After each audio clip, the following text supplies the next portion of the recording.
Magandang araw mga kakotsero. Ito na naman po ang inyong lingkod na magbibigay sa inyo ng giya ngayong araw ng Sabado.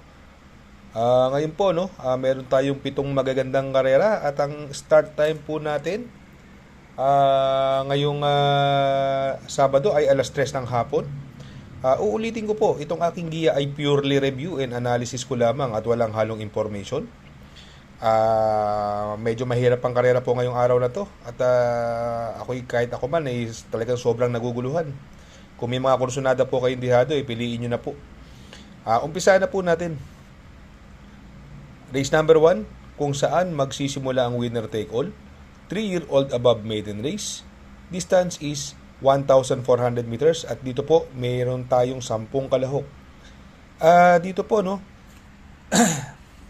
itong karera na to para sa akin no. Itong galing sa novato race na si Queen Ella na nagprema po ng 1:15.4.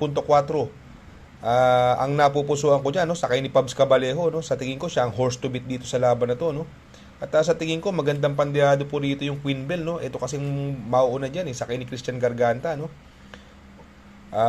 Although may konting mabilis diyan, andyan si True Story na tumakbo nakaraan, wala namang nakuha. At itong si Never Been Kiss, ang prueba lang po niyan ay 1.18. Ito naman si Easy Go Lucky, may 1.14 po yan, kaya lang hindi maganda tinakbo last run no? Kaya dito sa race number 1, magdadalawa po ako dyan. Doon ako sa numero 5, Queen Ella. At paligod ko naman po, numero 1, Queen Bell.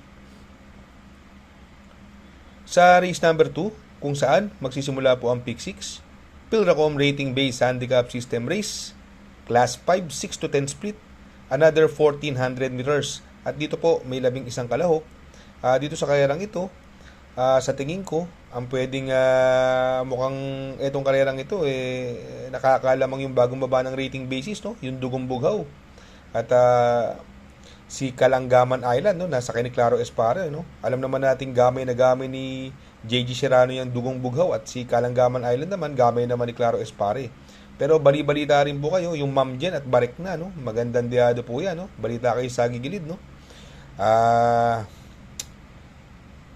May panalo din po yan, magandang dihado yan, no? Kaya dito sa race number 2, magtatatlo po ako dyan. Doon ako sa numero 6, Dugong Bughaw. Panigundo ko po, numero 10, Calanggaman Island. At ito po, makibalita lang kayo. Numero 3, Ma'am Jen, coupled with Barek na. Sa race number 3, kung saan po magsisimula ang pick 5, Pilracom Rating Based Handicap System Race, Class 4, 16 to 21 split, another 1,400 meters. At dito po may 10 kalahok. Dito no, pwedeng possible scenario po rito no, yung Summer Rule ang galing ng tinalo na karanya si Gold Rush at si Amor My Love no. Dihado po siyang nanalo doon at gamay na gamay po ni R.A. Base. Banderan tapos po siya doon sa karerang iyon no.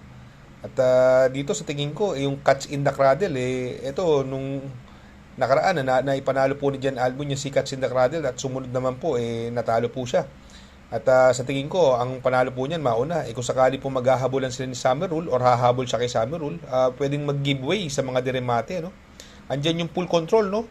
Ito si full control, bagong baba ng rating basis, no? At gumanda lang po ang lundag niyan. Sa tingin ko, malaki po panalo niyan, si full control, no? Ito namang si Bohemian, binigay na po kay Patty Dilema, no? Magandang diado po yan, no? Antonio de la Mugis, ang ganda po ng panalo niya nakaraan, although mababa lang ang laban, pero impresibo po yung panalo, no? Pero sa tingin ko, lumakas po yung laban niya rito, no? Kaya dito, no, sa race number 3, no, magtatatlo po ako dito, no? Doon ako sa numero 1, Summer Rule. At ang panigundo ko naman po, numero 3, Full Control. At isasama ko pong pandeado, numero 6, Bohemian. Sa race number 4, kung saan po magsisimula po ang pick 4, Pilracom Rating Based Handicap System Race, Class 5, 11 to 15 split, another 7 oktabo or 1,400 meters. At dito po may 10 kalahok. Makikita natin dito yung nagbabalik na numero 3, The Price is Right. Napapatnubayan ni Ed Jordan Guerra, no? Ito mababa sa laban po ito At nag-barrier na karaan yan si The Price is Right, no? Nagpreba po ng 1.17. At ito namang si Super Spunky, nag-uumento po itong kabayong ito, no? Although talo siya nakaraan.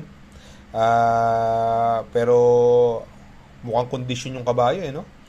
At ito namang Johnny Bunny, Kentucky rin, no? Bagong baba ng rating basis ito, ha. At sa itong gold, 7 of Diamonds naman, galing po sa segundo nakaraan. Itong karerang ito, anybody's race po ito, no? Pero dito po, magtatatlo po ulit ako rito. Doon ako sa numero 6, Super Spunky. Panigundo ko. Numero 3, The Price is Right. At isasama ko pong pandiado. Numero 5, Johnny Bunny. Sa race number 5, Pilracom rating based handicap system race, class 5, 11 to 15 split, another 1400 meters. At dito po, may 10 kalahok, another anybody's race po ito. Sa sarili kong opinion, ang mga may panalo po dyan, yung Watch Bell, Heroes Del 96, Stand in Faith, Tough Feeling, Iris, Helgay.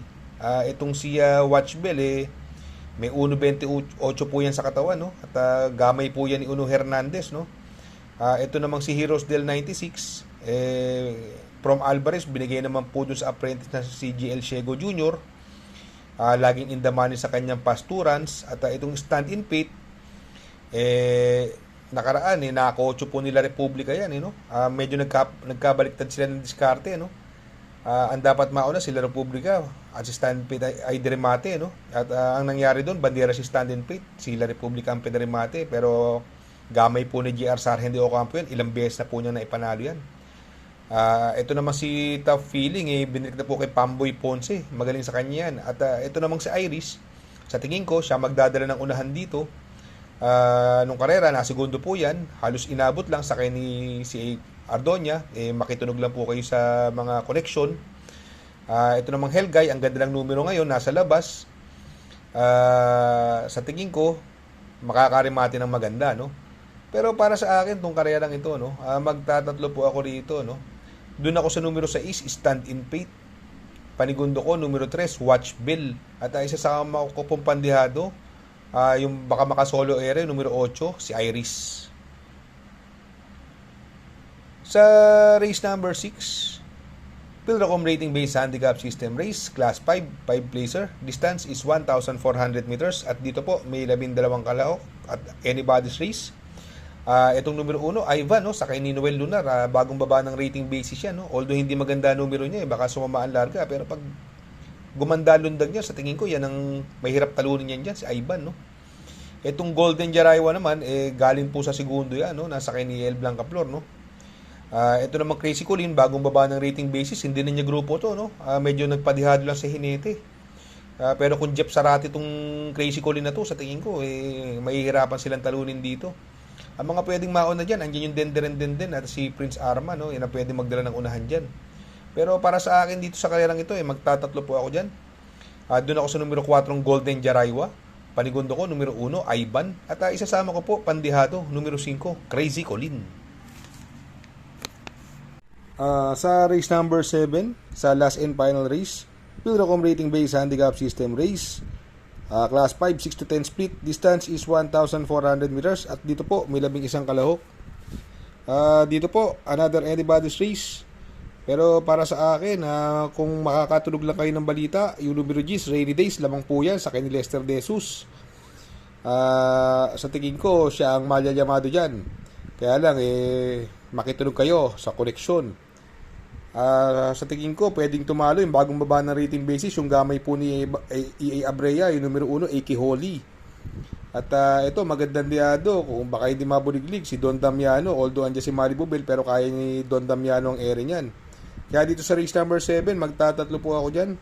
Doon ako sa numero G's, Rainy Days. Panigundo ko, numero 1, Aki Holly. At sasama ko pong pandiado, numero 2, Don Damiano. Shoutout nga pala kay Sir Pax ng Barkadahan OTV. Located po siya sa 1139 New Antipolo Street, Corner Vargas. Malapit lang po sa Abad Santos, yung bagong ginawang tulay. Very convenient and attentive po ang mga tao. Pwede po kayong mag-EB at party while betting on racing. Baka magawi kayo dyan sa Herrera, Corner Oroqueta. Andyan po ang Pipay's Halo-Halo.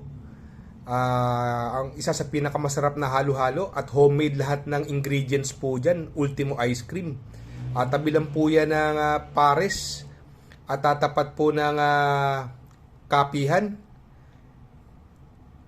Shout out kay Sir Arnel Mendoza. Please support his channel. Shout out po Sir Arnel Mendoza.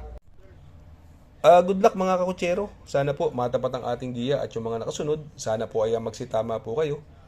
Ako yung makikiusap lamang at makikisuyo sa inyo na please like, share, subscribe, and hit the notification bell para update kayo sa aking mga giya. Good luck po and happy racing!